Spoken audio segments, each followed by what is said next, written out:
جاوید میانداد 1996 میں ریٹائر ہونے کے بعد کوچنگ فیلڈ میں آ گئے، لیکن جب فیلڈ سے نکل کر کوچنگ چیئر پر بیٹھنا ہو تو وہ کھیل کا نیا چیلنج ہوتا ہے، اور جاوید میانداد نے یہ چیلنج 3 مرتبہ قبول کیا۔ سب سے پہلی مرتبہ انہیں 1998 میں پاکستان ٹیم کا ہیڈ کوچ مقرر کیا گیا۔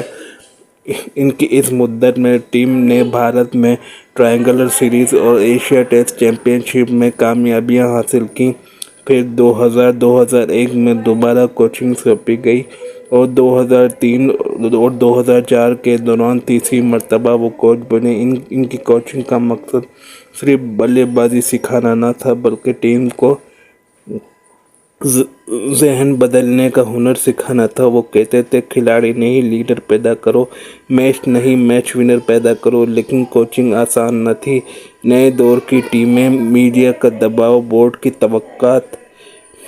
کی توقعات، یہ سب مل کر میانداد کے لیے ایک نیا امتحان بن گئے۔ کچھ کامیابیاں ضرور آئیں اور کچھ مایوسیاں بھی، لیکن ایک بات واضح ہے، میدان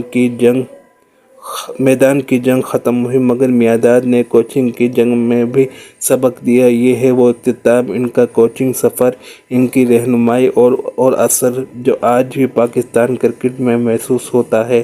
جاوید میانداد کھلاڑی، کپتان، کوچ، اور ایک عہدہ جو کبھی ختم نہیں ہوتا۔